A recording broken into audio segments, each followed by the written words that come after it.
नमस्कार साथियों, मैं कुश कुमार सरल एग्जाम के यूट्यूब चैनल पे आपका स्वागत करता हूं। दोस्तों, लेकर आए हैं उत्तर प्रदेश समीक्षा अधिकारी जूनियर असिस्टेंट में आने वाले विश्व भूगोल से कुछ महत्वपूर्ण प्रश्न जो आपकी परीक्षाओं के लिए इम्पॉर्टेंट हैं।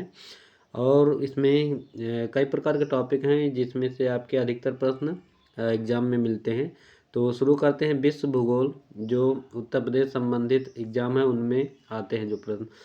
तो प्रश्न है हमारा, स्ट्रेट लाइट होता है समताप मंडल का सबसे ऊपरी बैंड, समताप मंडल का सबसे निचला बैंड, अधिक ऊंचाई पर समताप मंडल में स्थापित वायुपोत या शनि का प्राकृतिक उपग्रह।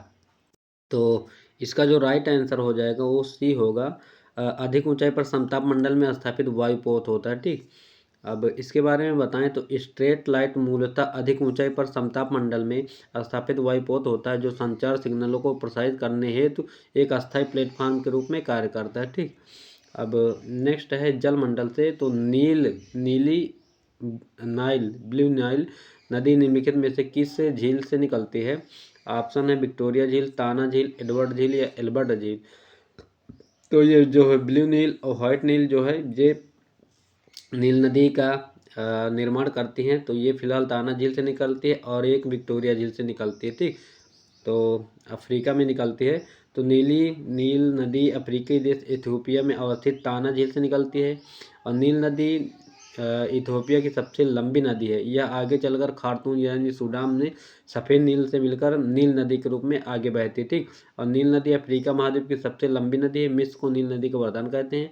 और इसकी लंबाई की बात करें तो टोटल 66-90 किलोमीटर इसकी कुल लंबाई है। ठीक, और ये भूमध्य सागर में गिरती है। ठीक, अगला हमारा प्रश्न है, निम्नलिखित सागरों का पश्चिम से पूर्व सही क्रम क्या है?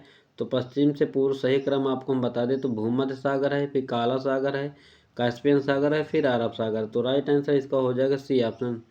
और पश्चिम से पूर्व का सही क्रम इस प्रकार दिया हुआ है, काला सागर, वो भूमध्य सागर, काला सागर, कैस्पियन और अरब सागर।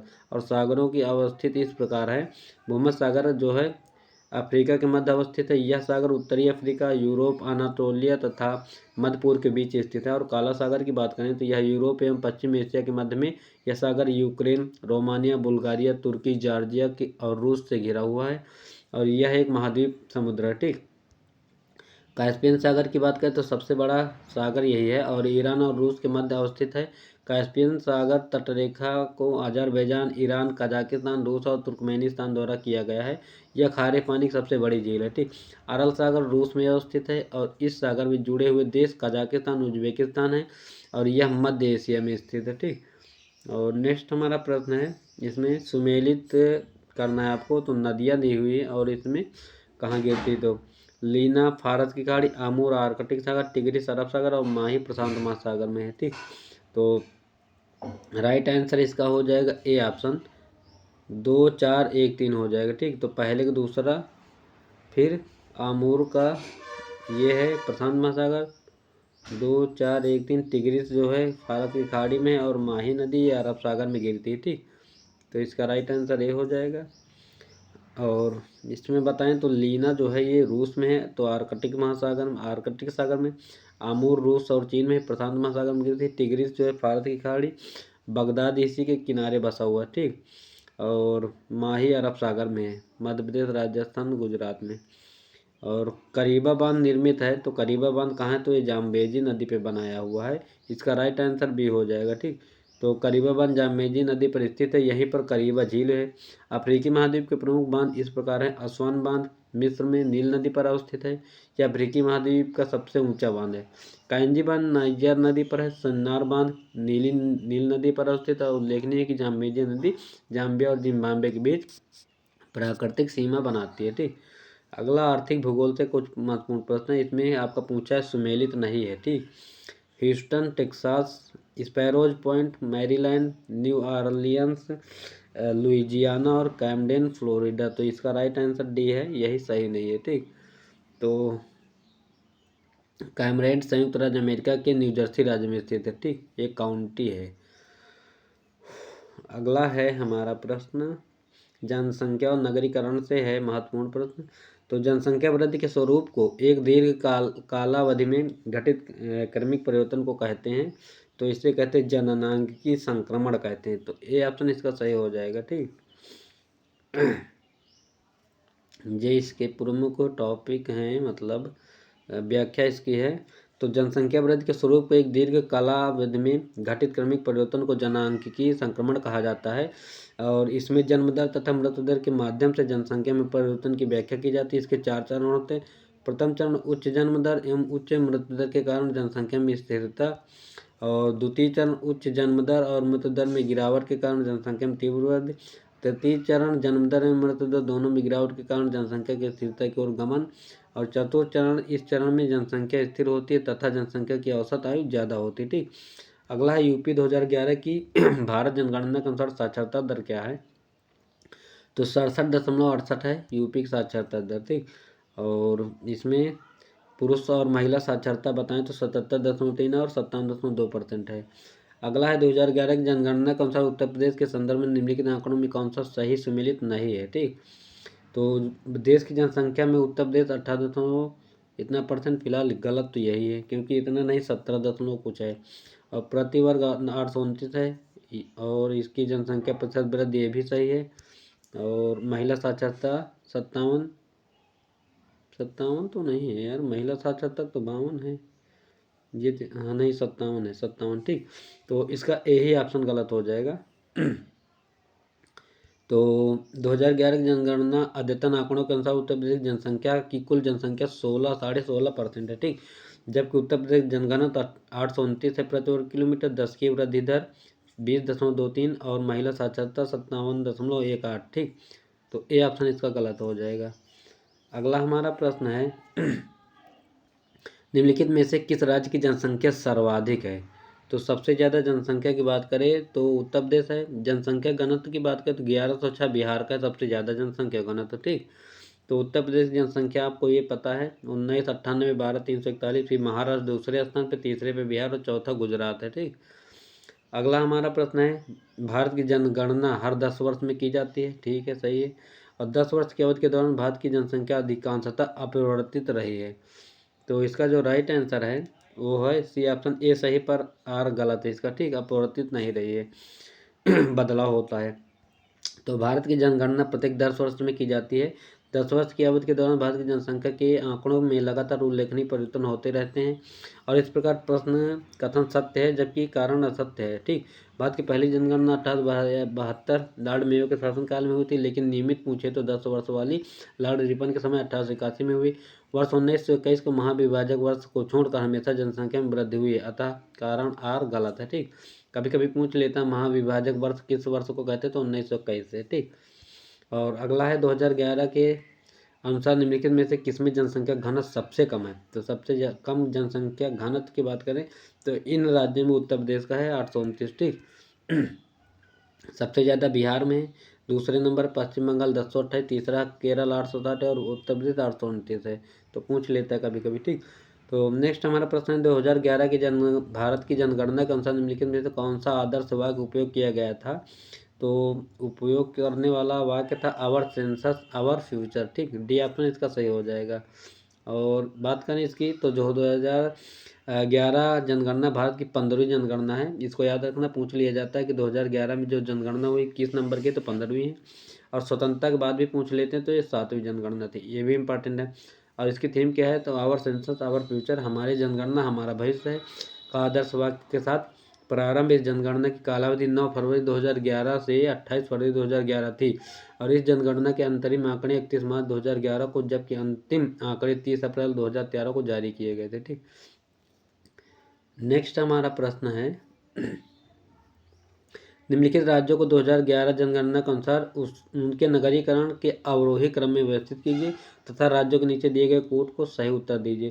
केरल, मिजोरम, गोवा, तमिलनाडु। ठीक, तो इसका राइट आंसर हो जाएगा ए ऑप्शन, पहले गोवा, फिर मिजोरम, फिर तमिलनाडु, तब केरल है। ठीक, तो गोवा का बताएं तो 62.2% है, फिर मिजोरम 52.1%, तमिलनाडु 48.4% और केरल 47.7% है। ठीक, नगरीकरण में ये है इसका। अगला है इसमें कथन दिया हुआ है भारत में सन 2001 के पश्चात शहरीकरण में तीव्र वृद्धि हुई है। भारत में मोबाइल संप्रेषण के क्षेत्र में क्रांति हो रही है। तो इसका जो राइट आंसर हो जाएगा बी है।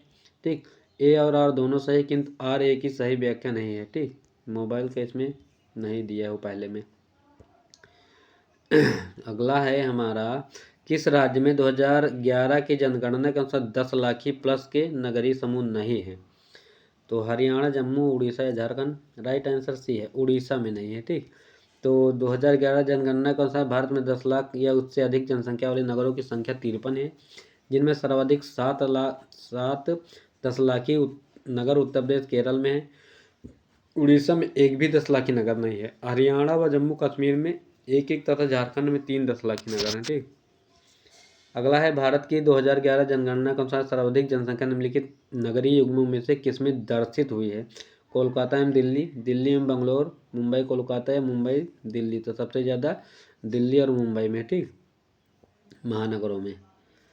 और अगला है हमारा, 2011 की जनगणना के अनुसार भारत की जनसंख्या विश्व की जनसंख्या कितना % है?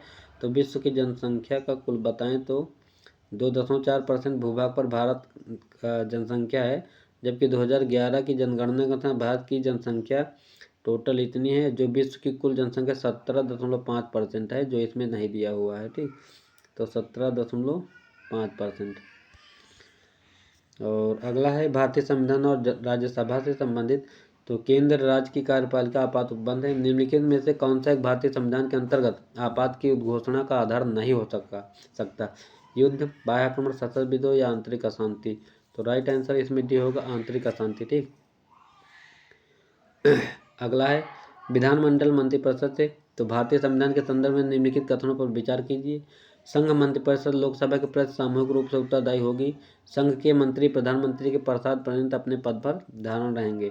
तो इसका राइट आंसर केवल एक सही होगा। ठीक, बी ऑप्शन अब गलत है इसका। अगला है, भारतीय संविधान के अनुच्छेद 75(3) में यह कहा गया कि संघ मंत्रिपरिषद लोकसभा के प्रति सामूहिक रूप से उत्तरदायी होती है, जबकि अनुच्छेद 75(2) के अनुसार संघ के मंत्री राष्ट्रपति के पश्चात पर्यंत पद धारण करेंगे। और इस कथन पर ए सही है, पर आर इसका सही नहीं है। ठीक, अगला है, इसमें सुमेलित करना है 7वीं अनुसूची 8वीं अनुसूची का जो संबंध है वो भाषा से है। ठीक, दल बदल का जो संबंध है वो 10वीं अनुसूची से है, और इसका पूरा इधर दिया हुआ है, 1 मिनट, ये दिया हुआ ना, देखो। तो 10वीं से दल बदल, 9वीं अनुसूची में कुछ अधिनियम भू राज्यों से संबंधित जुड़े थे, और 8वीं में भाषा है 22 प्रकार की, और 7वीं में विधायी शक्तियों का विवरण दिया हुआ। ठीक, अगला है निर्वाचन आयोग से। तो इसमें सुमेलित नहीं पूछा है, तो पंचायत 9 में है, नगर पालिका 9 के का है, सहकारिता समिति 9 का, अधिग्रहण भाग 10 में।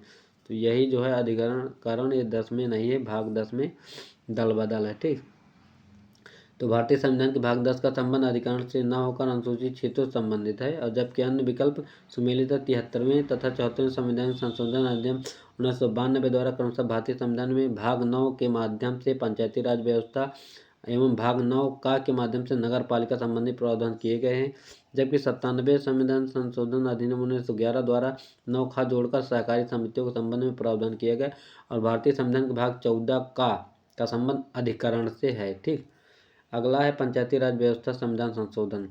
भारतीय संविधान के प्राधिकृत हिंदी पाठ को निम्नलिखित संविधान संशोधनों में किसके द्वारा प्रकाशित करने के लिए अधिकृत किया गया था? तो ऑप्शन इसका दिया हुआ है, बी ऑप्शन, 58वां संविधान संशोधन 1987 में। ठीक, तो 58वें संविधान संशोधन अधिनियम 1987 के द्वारा संविधान के प्राधिकृत हिंदी पाठ को प्रकाशित करने के लिए अधिकृत किए गए। इस अधिनियम द्वारा संविधान के भाग 22 में संक्षिप्त नाम और प्रारंभ के बाद हिंदी में प्राधिकृत पाठ को जोड़ा गया है, तथा अनुच्छेद 394 का को शामिल किया गया था। ठीक, और नेक्स्ट है हमारा प्रश्न, अर्थव्यवस्था, गरीबी एवं बेरोजगारी। तो ये आपका दिया हुआ कूट और इसको आपको मिलान करना है। ठीक, तो इसका हम बता दें तो राइट आंसर हो जाएगा सी ऑप्शन, 3 1 2 4। ठीक, 3 1 2 4, तो पहले तीसरा 3 1 फिर 1 मिनट, 1 फिर 2 फिर 4, ये इसका सही जवाब हो जाएगा। यानी स्वर्ण जयंती ग्राम स्वरोजगार योजना 1999, स्वर्ण जयंती शहरी योजना जो है 1997, जवाहर योजना 1989, और राष्ट्रीय ग्रामीण स्वास्थ्य मिशन 2005 में। अगला है आर्थिक नियोजन एवं राष्ट्रीय आय बजट से। तो निम्नलिखित में से किस भारतीय पंचवर्षीय योजना में सभी विकासात्मक प्रयासों के सार के रूप में मानव विकास को मान्यता दी गई? तो ये 8वीं पंचवर्षीय योजना में की गई थी। राइट आंसर इसका बी हो जाएगा, ठीक, जो 1992-97 में थी। और अगला है निम्नलिखित कथनों पर विचार करना है। तो जीएसटी परिषद की अध्यक्षता संघीय वित्त मंत्री करते हैं और केंद्र के राजस्व या वित्त के प्रभारी राज्य मंत्री इसके एक सदस्य होते हैं। जीएसटी परिषद कर दर से छूट वाली वस्तुओं के बारे में निर्णय करेगी और नई कर नीति का निर्धारण भी करेगी। और राज्य सरकारों के पास वैट उगाही का विकल्प होगा यदि वे ऐसा चाहें तो। इनमें से कोई नहीं। तो राइट आंसर इसका फिलहाल बी, एक मिनट, डी ऑप्शन इसका सही होगा, ठीक, केवल एक और दो सही हैं। अगला है उद्योग व्यापार। तो 2015-16 में भारत का कौन सा राज्य गेहूं का सबसे बड़ा उत्पादक राज्य है? तो गेहूं का सबसे बड़ा उत्पादक राज्य भारत में उत्तर प्रदेश है, ठीक। तो राइट आंसर इसका बी होगा, जो 31.77%, मध्य प्रदेश 20.98 और पंजाब 13.87। अगला है किसान क्रेडिट कार्ड योजना के संबंध में विचार करना है। किसान क्रेडिट कार्ड योजना 2001 में शुरू की गई और यह योजना किसानों को उनकी खेती की आवश्यकताओं के लिए पर्याप्त और समय अनुकूल साख प्रदान करती है, ठीक। तो इसका राइट आंसर है केवल दो सही है। किसान क्रेडिट कार्ड योजना की बात करें तो यह 1998-99 में शुरू हुआ और इस योजना के तहत किसानों को उनकी खेती की आवश्यकताओं के लिए पर्याप्त और समय अनुकूल साख प्रदान किया जाता है, यानी कि बैंकों से उनको लोन या कर्ज मिल जाता है इसके माध्यम से, ठीक। अगला है नाबार्ड के संबंध में कथनों पर विचार करना है। तो नाबार्ड संसद के अधिनियम द्वारा 1982 में स्थापित हुआ। यह केवल कृषि के लिए साख की सुविधा प्रदान करता है, ठीक। तो इसका राइट आंसर केवल एक सही है। तो 12 जुलाई 1982 को स्थापित राष्ट्रीय कृषि और ग्रामीण विकास बैंक नाबार्ड द्वारा कृषि साख के अतिरिक्त अन्य संस्थागत विकास, गैर कृषि क्षेत्र वित्तीय समावेशन आदि भी प्रोत्साहित किए जाते हैं। इस प्रकार प्रश्नगत एक सही है किंतु दूसरा गलत है। तो ये थे आज के हमारे कुछ महत्वपूर्ण प्रश्न जो आपको जूनियर असिस्टेंट, समीक्षा अधिकारी और पीसीएस से संबंधित महत्वपूर्ण प्रश्न थे। तो उम्मीद है कि यह वीडियो आपको पसंद आया होगा और ज़्यादा से ज़्यादा लोगों तक इसको शेयर करें ताकि उनको भी इस वीडियो का लाभ मिल सके। और क्लास को पसंद करें, लाइक और शेयर करते रहें। बाय सभी को, थैंक यू।